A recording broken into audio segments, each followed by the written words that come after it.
We have two people here that I know are going to speak, and those are his sons, David and Brent. And they both will speak. I remember when you guys were 5, 6, 7, we'd come over to your house and you were running around and could care less about us adults. And you were great. David lives in Athens, Georgia. He's a psychologist. He's married and has 2 beautiful children who we will call Doug's grandchildren, and they are. And it's wonderful. Yes? I'm Katie and Molly. I should have gotten their names, shouldn't I? And then we have Brent, who lives in Scarsdale, New York, married, and 2 of the grandchildren. Their names are? Anna and Grace. I can't hear either. At any rate, they are here. I remember when Brent was very young, 5 or 6 years old, he was taken with tall buildings. And I remember Doug would kind of brag about that because maybe he's interested in being an architect. And there was a time when a gift would be given to Brent, and Doug said, "So what do you want?" "I want a trip to New York." Of course, any 5-year-old would want to go to New York. "Well, where would you like to stay?" "At the Waldorf Astoria." You remember that, don't you? Right. And now these 2 guys have a fetish of automobiles. I believe both of you have 2 BMWs. They go to the BMW factory and track so that you can drive your cars faster than you can on I-94 or wherever. And they drive and drive and drive and drive, and it's neat that the 2 boys came up with a project that they both enjoy, and they get together to do that, and that's great camaraderie for the 2 boys. And it was BMW is the brand. Is that the best? No.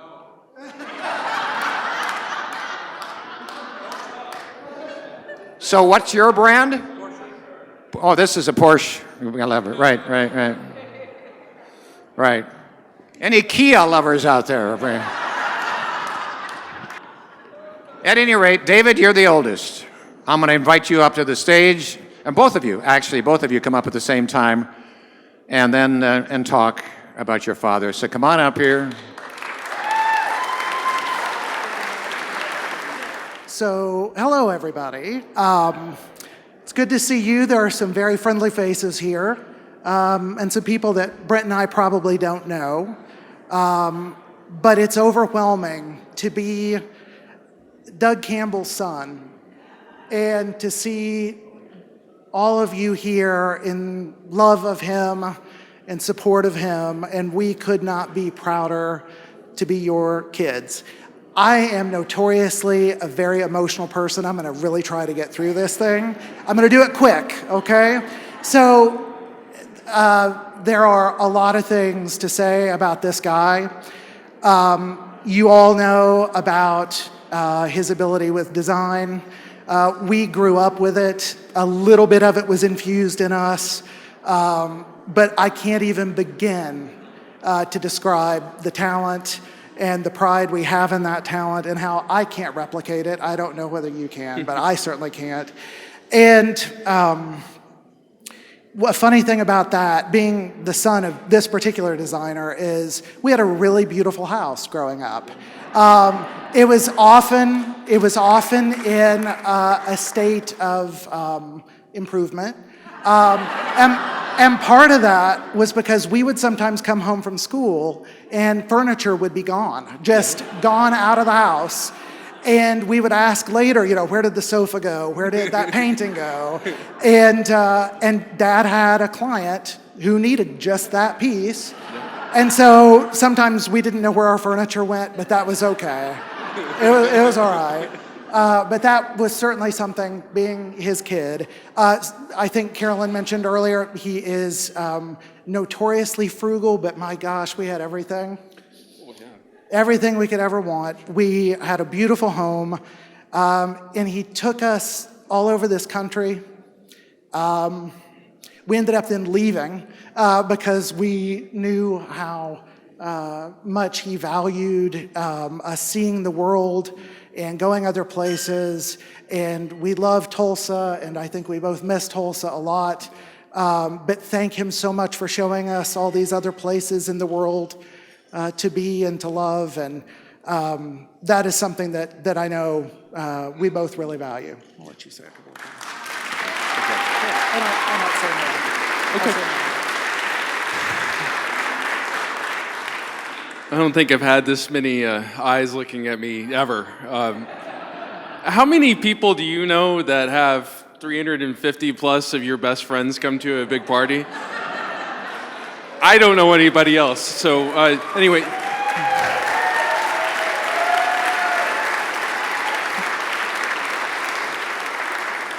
Debbie, I don't think we've ever met. If we have, I apologize, but thank you for doing this. This is amazing, and I loved what you had to say. I loved your sentiment about ALS. I think we all feel that way. I actually wrote a nice long speech. Tears were streaming down my face as I wrote it on the airplane. I sent it to Dad to see if he had any comments, and he said, "Oh no, shorter." So, and I'm kind of glad for that because I would be a crying mess up here right now, so instead I'm winging it. So one thing that I wanted to make sure to get across is, if I had a dollar bill for every time somebody came up to me and said, "I just love your dad," I could pay for the lighting or something here. I mean, it's a special thing, and I, as much as I could come up here and tell stories, I certainly could never roast my father. The only person I could roast is this guy, and I could do it very effectively. I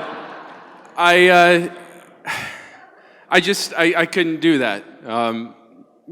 I'm sure you can understand why. But I know that there aren't that many stories that we could tell about what he is to us. We're his children. It wouldn't mean too much to any of you all. I mean, a lot of you all are having a good time over there, and that's great.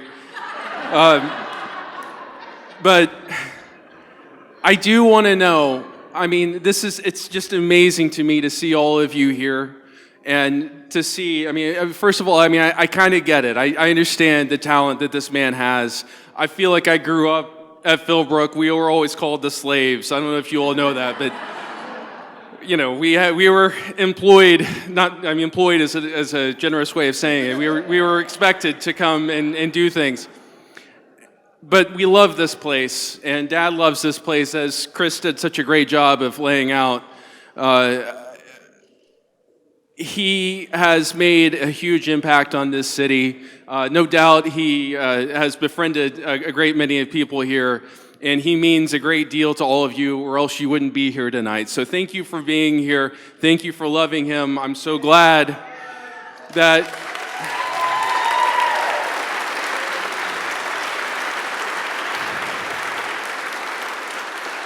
it's really special, that this is happening. And I want you all, most of you I've never met before. If I have, again, I apologize. I was once a young kid, and I don't remember a lot of things. I do remember a lot of other things, though, Paula, for example, and Jay. My first 100-mile-an-hour experience, it wasn't even a seat in the back of his 911. Yes, I was like 5 years old. Anyway,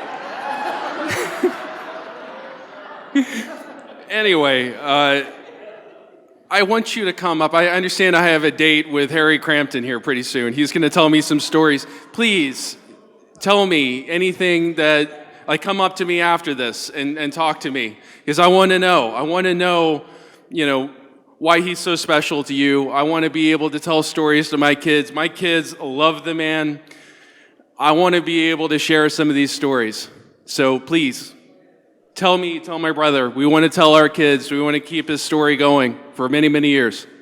Thank you.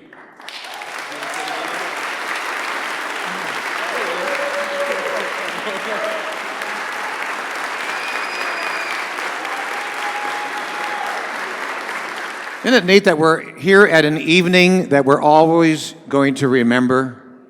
Many of us would have had an average Friday night we'd never remember, but believe me, Doug, we're all going to remember this evening.